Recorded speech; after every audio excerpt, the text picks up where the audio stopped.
Hey guys, Jeff Discher, real estate broker with the Discher Group at Douglas Elliman, and today I wanted to cover something that I'm getting calls on. Are prices of the housing market going down? Everybody wants to know. There's a lot of people who try to time the market, and I've gotten a few calls of people saying, Jeff, what's going on? Are the prices going to drop? Are the prices going to drop? And what I want to do is give a quick brief video on kind of my opinion. I've been doing this again 16 years. I've went through the crash of '08. I saw what happened. And I just want to kind of talk about my opinion or a couple facts and some gatherings I've done for information and see if it helps out or sheds any type of light for anyone that's listening or watching. So I'm going to show a graph in a second that's going to show what housing market, the median home price for the housing market has done since 1965 up into the current, okay? To show kind of what the trends have looked like, what that graph has looked like. That should be, and those are facts. This is from the Home Census Bureau. So this is I'll give you some facts. And then you can kind of gauge on your own. One thing that we can look at is, we do see that in this time of turmoil, that stock market is very vulnerable right now. I mean, we see prices going up, stock dropping, stock going up. Today, we're gonna see some major play in it. And so people are trying to time the stock market right now. And then when they see that happening, they automatically relate it to the home market. So a couple things that I see. First of all, from the history that I've read and studied, the stock market typically doesn't have a direct effect to the housing market. But vice versa, when the housing market does suffer, the stock market suffers. So when you look back, when the stock market's crashed or went down dramatically, nothing's really happened to the housing market. You might see scares here and there, but the consumer confidence, again, everyone needs a place to live. Remember that, right? And over time, as you're gonna see in a minute, the housing market has always went up. It's always appreciated. We've had a couple dips, '08 being one of them. However, even through times of recession, when the stock market's plummeted, over time we always go up, as does the stock market. However, people try to time the real estate market right now. Couple things to remember, guys. The rates are very low right now. In the last couple of weeks, we've seen them go up and down and bounce all over the place. Lenders aren't even giving, rates right now. If you call them and ask, they say, we got to wait till it locks. You can call one day, they're 4.75. You can call the next day, they're 3%. So, if your mortgage lender is good, they're watching the rate and they're going to lock you when it's time. Okay. So one thing we do know today is rates are low. Rates are low. So anyone that's waiting for the prices to go down, typically when prices go down, it's because rates go up. And so rates are still down. And what people don't realize is that when rates do go up and prices do go down, your payment doesn't change much. So they either say you're buying a low rate or you're buying a low house.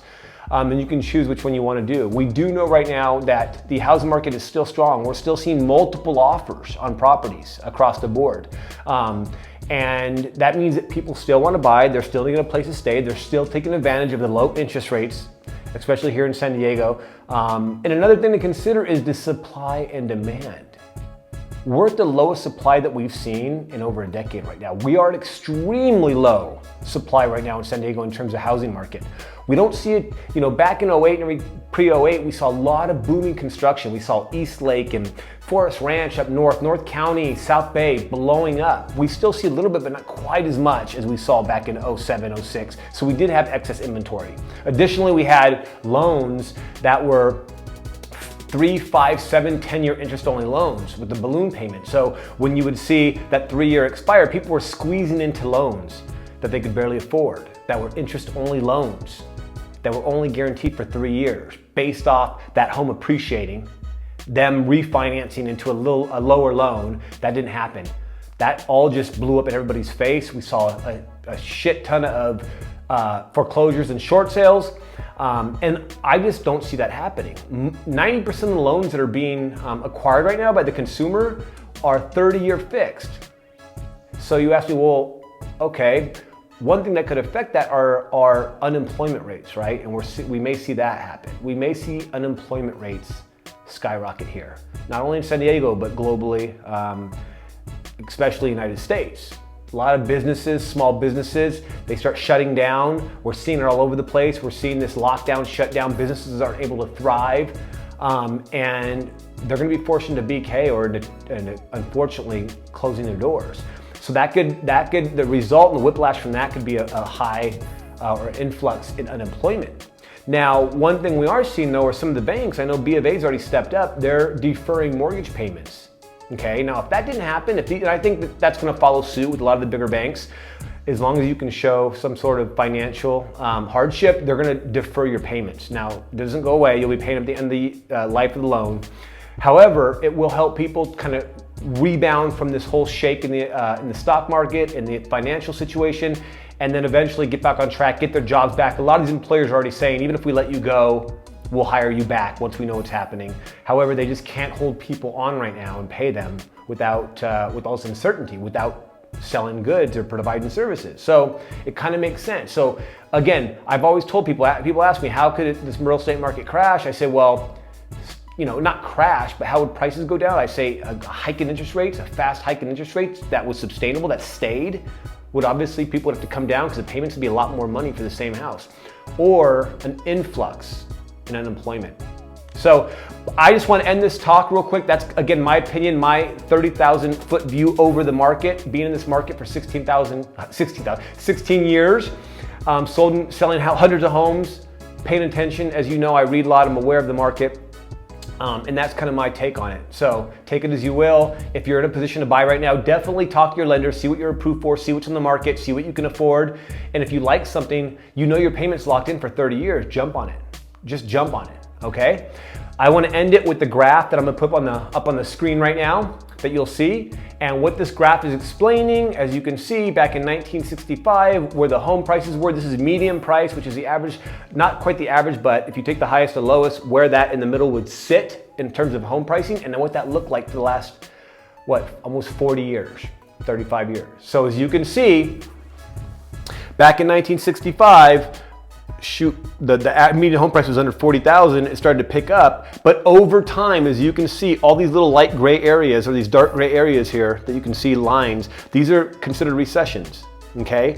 In recession of the stock market or the economy. But as you can see, if you look at these, the market continually, you see little dips, but eventually over time, it keeps going up and up and up. Now, over here in 010, 08, 09, 010, you can see a huge dip. That's one of the very few times in the last 40 years it's happened. And I just don't see that happening again. So just remember, guys, there's no timing the market. You're not gonna be able to time it in one of these small dips. You're not. And when you see a big dip like the 08, 09, the problem with that is that most people, the restrictions and guidelines on loans, they tighten up, they squeeze up, so you don't get a chance to buy, because your approval amounts go down, the qualification restrictions go up, and people are in fear. They think it's never gonna come back. I was a broker at the time, I didn't think it was gonna come back. So again, this goes to show you guys that over time, it's gonna continue to go up, and unless you can time, you won't be able to time one of these little spikes or downs, but unless you can time a big crash that I don't see really happening, then it's always a good time to buy if you can buy. If you can buy and you're qualified, you have a steady job, look at what's available, talk to your lender, take advantage of these historically low rates. Call your favorite realtor, call me if you want. I can help you, I can guide you through it, I can explain the process and show you if it's a good idea or not. Other than that, if you have any questions, you know where to find me, jeff@dischergroup.com, and please follow me on all social media, including Facebook, YouTube, and Instagram. And I'm constantly releasing information and content on the market, obviously, and personal development as well, mindset. So stay tuned. Till then, have a great day.